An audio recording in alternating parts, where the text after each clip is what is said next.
बिहार विधानसभा चुनाव को लेकर सियासी पारा अपने शबाब पर पहुंच चुका है। राजनीतिक दल चुनाव को जीतने के लिए एड़ी चोटी का जोर लगा रहे हैं।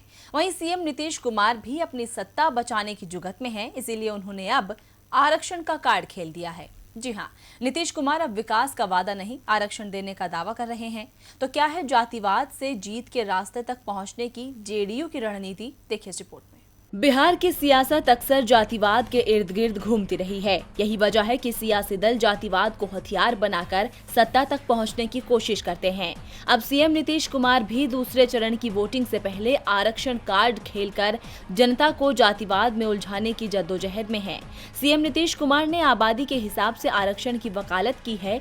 उनका कहना है कि मेरी हमेशा से यही राय रही है और वो इस पर कायम है कि जातियों को उनकी आबादी के हिसाब से ही आरक्षण मिलना चाहिए। वाल्मीकि नगर में नीतीश कुमार ने कहा कि जातियों को आबादी के हिसाब से आरक्षण मिलना चाहिए।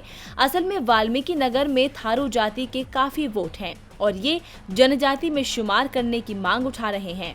इसी का समर्थन करते हुए नीतीश ने कहा कि जनगणना हम लोगों के हाथ में नहीं है, लेकिन हम चाहेंगे कि जितनी लोगों की आबादी है उस हिसाब से लोगों को आरक्षण मिले। इसमें हमारी कोई दो राय नहीं है।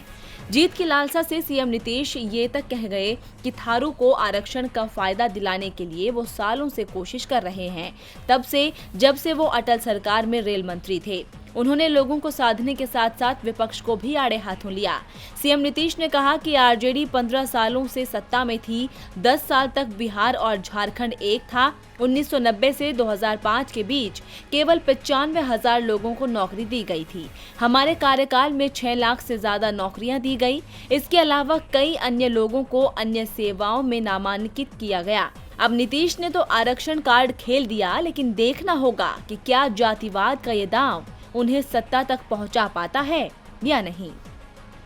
डीबी लाइव की रिपोर्ट।